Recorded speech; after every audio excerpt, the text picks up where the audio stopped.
가뭄이 길어져 수몰된 마을의 옛길이 드러나면 멀리 굽고 길게 이어지는 신장로 길에 다시 잠길 누군가의 기억들이 서성이겠지요. 새로움은 그 기억들과 단절을 의미하는 것은 아니겠지요.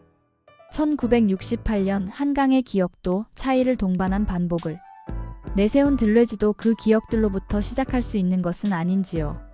건강한 삶에 관여하는 음식의 작동 방식도 그러겠지요.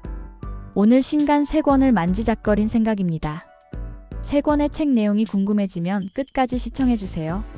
첫 번째 도서는 한강 1968입니다. 한강은 내 삶과 뗄래야 뗄 수 없는 존재입니다.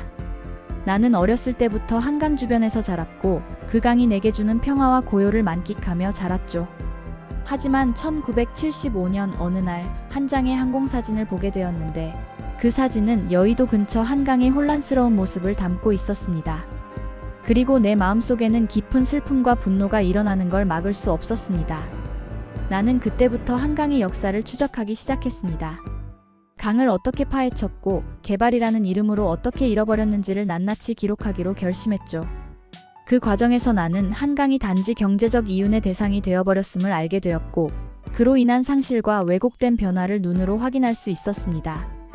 나는 오래된 문헌과 사진 자료들을 찾아 나서는 것부터 시작했습니다. 이 작업은 한때 아름다웠던 한강의 원형을 다시 찾아내기 위한 미션이었습니다. 개발의 속도가 가히 무서울 만큼 빠른 시대, 그리고 그 속도에 묻혀 사라져버린 자연의 흔적을 되찾는 일이었죠. 그 과정에서 나는 우리 사회의 어리석은 결정을 마주하게 되었고 오랜 시간 동안 한강을 둘러싼 권력자들의 탐욕과 그것의 결과를 목도하며 무력감을 느끼기도 했습니다. 책을 엮으면서 나는 한강의 상실이 단지 과거의 문제가 아님을 깨달았습니다. 지금도 우리는 잃어버린 강의 원형을 되찾아야 하는 책임 앞에 서 있습니다. 자연은 스스로 회복하려고 합니다. 그리고 이를 지켜보며 나는 강의 복원이 가능성이 아닌 의지의 문제임을 강조하고 싶었습니다. 이 이야기는 단순한 과거의 기록이 아닙니다. 이 책을 통해 우리는 한강의 원래 모습을 재발견하고 한강 복원의 필요성을 되새길 수 있습니다. 그리고 이로써 잃어버린 한강을 돌아보며 이제는 더 나은 내일을 준비할 시점이 되었음을 인식하게 됩니다. 이는 내가 한강과 함께 걸어야 할 또 다른 여정의 시작이기도 합니다. 두 번째 도서는 진보의 새로운 조건들입니다. 나는 한때 진보의 미래가 보장된 줄로만 알았습니다. 민주화 이후 우리는 한 걸음 더 나아가는 듯 했지만 어느 날 문득 그 자리에 서서 또다시 과거의 유령들과 마주하게 되었습니다. 개발 독재의 흔적들이 되살아나고 파시즘의 그림자조차 스멀스멀 다가오는 것을 느꼈지요. 그때 나는 깨달았어요. 진보는 자동으로 우리에게 주어지지 않는다는 것을. 이 책은 바로 그 깨달음에서 시작되었습니다. 나는 고전적인 마르크스주의를 넘어 들레지의 철학적 관점을 빌려 차이를 동반한 반복이라는 새로운 패러다임에서 진보를 바라보려고 했습니다. 진보는 단순히 과거의 재판이 아닌 새로운 주체와의 상호작용 속에서 태어나는 존재였죠. 시간은 그저 흐르는 것이 아니라 사건들이 어떻게 반복되고 계열화되느냐에 따라 다양한 구조를 이루며 진보는 이러한 생성의 과정 안에서 비로소 모습을 드러낼 수 있다는 사실을 깨달았습니다. 되기를 통해 이해된 진보는 단순한 정체성의 문제가 아닙니다. 여성 마이너스 되기, 노동자 마이너스 되기, 그리고 소수자 마이너스 되기라는 개념들은 모두 생성의 운동이며 기존의 체계에서 탈주하는 힘입니다.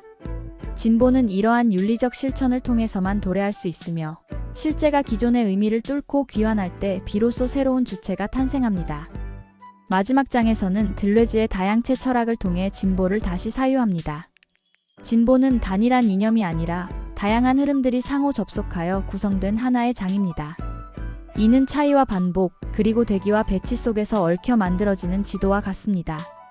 진보는 정태성이 아닌 생성이라는 역동적인 존재론 위에 성립하며 그것이 바로 우리 시대에 주어진 과제라는 것을 나는 이 책을 통해 전하고자 했습니다. 나는 이 이야기로 우리 모두가 여전히 가능성을 품고 있다는 믿음을 나누고 싶었습니다. 이는 단순히 새로운 미래를 꿈꾸는 것이 아닙니다. 과거의 흔적을 새롭게 조명하고 다른 미래를 향해 갈 계획을 세우는 용기의 이야기입니다. 우리가 이러한 반복의 속성을 이해하고 그 속에서 새로운 흐름을 만들어갈 때 진보는 비로소 우리의 것이 될 수 있는 것이죠. 우리 모두가 진보라는 흐름이 만들어낸 사유 공간에서 자유로워지길 바랍니다. 세 번째 도서는 음식은 어떻게 우리 몸을 바꾸는가입니다. 나는 오랜 시간 의사로 일하면서 수많은 환자들과 이야기를 나누고 그들의 문제를 해결하려고 노력하고 있습니다.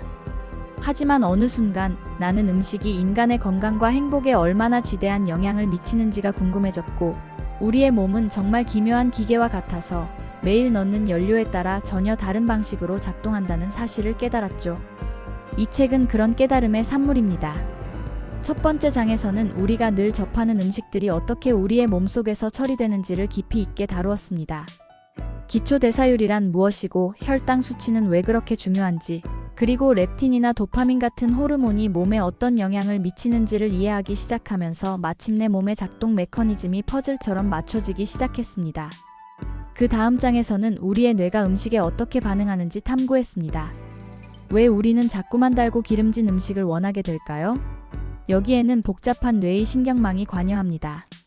초가공 식품이 우리를 어떻게 중독시키고 결과적으로 건강을 해치는지를 좀 더 과학적인 시선에서 바라봤지요. 마지막 장에서는 이러한 지식을 바탕으로 현대 사회에서 어떻게 온전한 삶의 균형을 맞출 수 있는지에 대한 현실적인 대안을 제시했습니다. 우리가 사랑하는 음식과 건강 사이의 조화로운 관계를 이어갈 방법을 고민했죠. 실질적인 습관을 만들기 위한 원리와 식단 계획, 그리고 다양한 레시피를 통해 독자들이 직접 적용할 수 있는 방법을 공유했습니다. 이 책은 단순히 이론서가 아닙니다. 우리 삶에 정말 중요한 매일의 선택이 얼마나 큰 영향을 미치는지를 이해하게 하고, 건강한 삶이란 과연 무엇인지에 대한 깊은 고민을 던집니다.